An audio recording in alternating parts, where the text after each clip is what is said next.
Hello students, welcome in class 5th, subject Hindi. So students, today we are going to see a new lesson. उसका नाम है सपूत। हम आज जो पाठ देखने वाले हैं वो है पाठ क्रमांक 12, सपूत। सपूत means what? What is the mean of सपूत? सपूत मीन्स अच्छा पुत्र, अच्छे गुणों वाला पुत्र।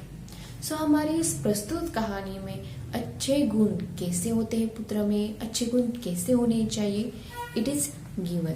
सो we will see that. All of student please take out the page number 41.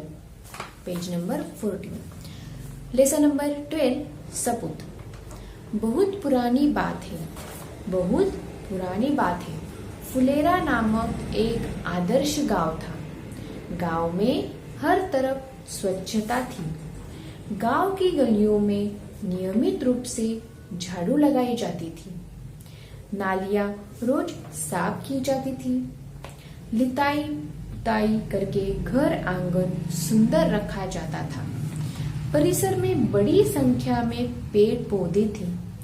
कुएं का पानी निर्मल रखने के लिए आवश्यक सावधानियां बरती जाती थी.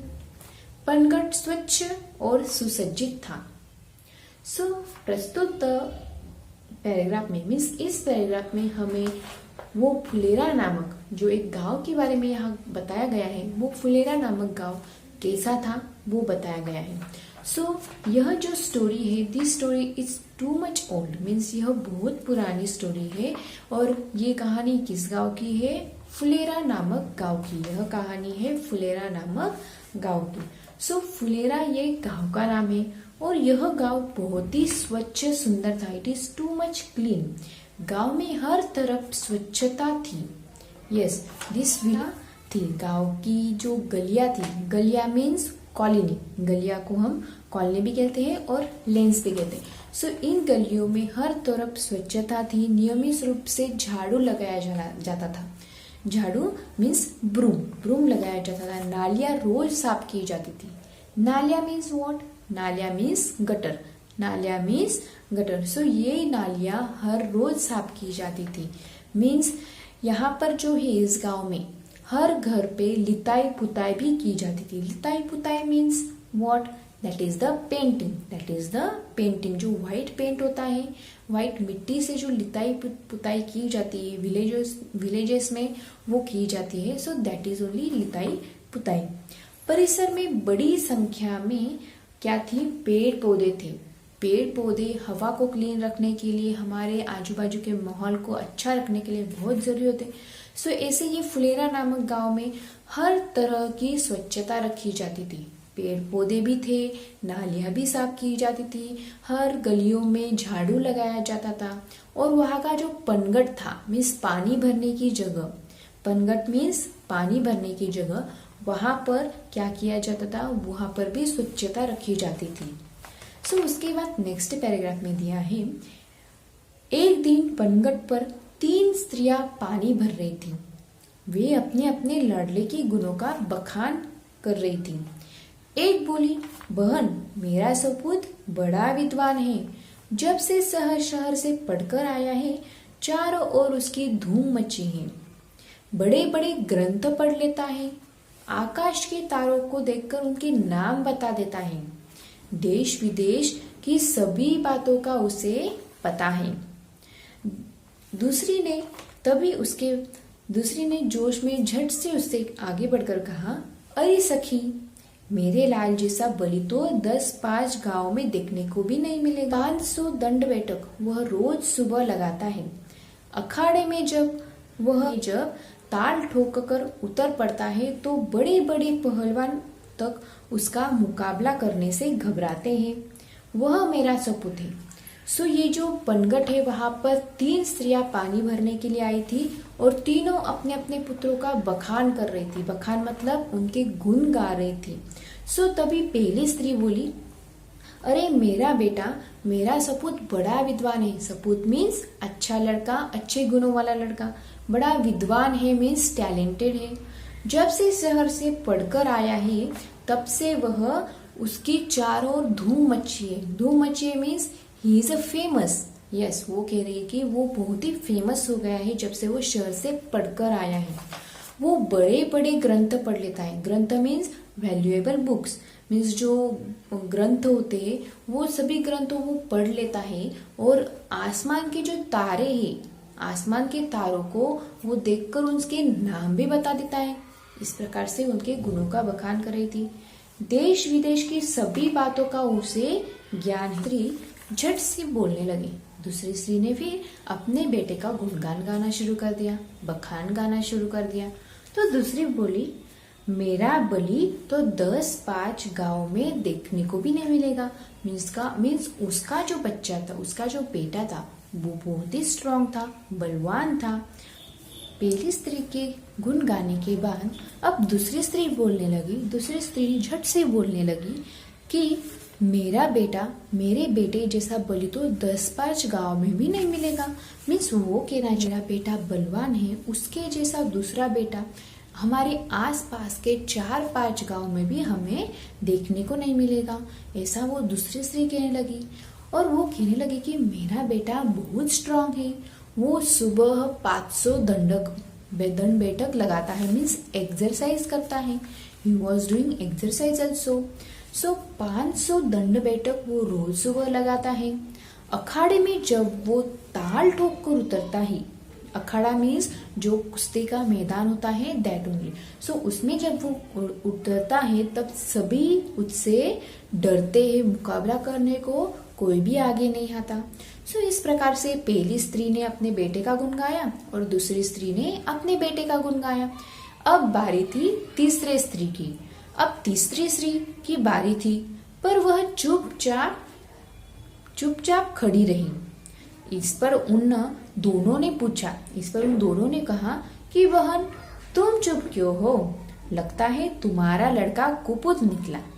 तीसरी स्त्री बिना किसी जोश या बिना किसी के को कुछ कहे तीसरी स्त्री बिना जोश के, बिना कुछ कहे गर्व से बोली। तीसरी स्त्री बोली, बहनों, सपूत या कपूत जैसे शब्द तो मैं नहीं समझती, पर मेरा लाल मेरे लिए बहुत अच्छा है। वह सीधे साधे स्वभाव का साधारण किसान है। दिन भर खेत में जुटा रहता है, शाम को घर का काम करता है। आज बहुत कहने सुनने पर वह मेला देखने गया है, इसलिए मुझे पानी भरने आना पड़ा। जैसे ही उन दोनों स्त्रियों ने अपने अपने बेटों का गुण गाया, लेकिन उनके गुणगान गाने पर भी, उनका सब कुछ सुनने पर भी तीसरी स्त्री कुछ नहीं बोली। वो चुप रही। और फिर उसके चुप रहने पर वो दोनों जो औरतें थी वो बोली, अरे बहन, अब तुम तो कुछ कहो, तुम भी अपने बेटे के बारे में बोलो, या फिर तुम्हारा बेटा कुपुत निकला, ऐसा कौन कहने लगी? वो दोनों स्त्रियां तीसरे स्त्री को कहने लगी। अब वो तीसरी स्त्री बोलने लगी कि सपूत या कपूत ये शब्द मैं नहीं समझती, लेकिन मेरा बेटा, मेरा लाल मेरे लिए बहुत सीधा साधा है। वो साधारण सा किसान है। मीन्स तीसरी स्त्री का जो पुत्र था वो क्या काम करता था? खेती का काम करता था। और वो कैसा था? सीधा साधा किसान था। और फिर दिन भर काम करने के बाद वह शाम को थका मादा घर लौटता था। और बहुत कहने सुनने पर, मीन्स वो स्त्री ने उसे बहुत बोला। फिर वो आज क्या देखने गया है? मेला देखने गया है, ऐसा वो कौन कह रही है? वो स्त्री कह रही है। अब आगे क्या दिया है? और इसलिए वो कहती है कि इसी वजह से मुझे आज पानी भरने आना पड़ा। तो उसके बाद दिया है next paragraph, you have to concentrate. तीनों स्त्रियां अपने अपने सिर पर घड़ा रखकर चल पड़ी। अभी वे 2-4 कदम ही चली थी कि पहली स्त्री का पुत्र आता हुआ दिखाई पड़ा। पास आते ही उसने अपनी माँ से कहा, व्याख्यान देने जा रहा हूँ, भोजन वही करूंगा। यह सुनकर वह तेजी से चला गया। तभी दूसरी स्त्री का पहलवान पुत्र भी आता हुआ दिखा। वह मतवाले हाथी की तरह झूम कर आ रहा था। उसने अपनी माँ से कहा, माँ, आज दंगल में मैंने एक नामी पहलवान को बुरी तरह पछाड़ा। पानी लेकर जल्दी घर आना। मुझे जोरों की भूख लगी है। यह कहकर वह भी घर की ओर बढ़ गया। Sister and what happened here. अब वो तीनों स्त्रियों ने अपने अपने पुत्र के बारे में तो बता दिया। उसके बाद अब वो घर लौट रही थी। तीनों स्त्रियों ने अपने अपने सिर पर अपना घड़ा रखा। इतने में क्या हुआ, पहले स्त्री का लड़का तेजी से आ रहा था और फिर उसने अपने माँ को बताया, माँ व्याख्यान देने जा रहा हूँ, खाना वहीं पे खाऊंगा। और वो तेजी से चला गया। मीन्स वह कहीं कहीं पर व्याख्यान देने जा रहा था और उसने वो कहा और वो भी चला गया। उसके बाद दूसरी तरफ से वो दूसरी स्त्री का पुत्र बड़ी झूम कर आ रहा था। मीन्स मस्ती से आ रहा था, हाथी की तरह डोलते हुए आ रहा था।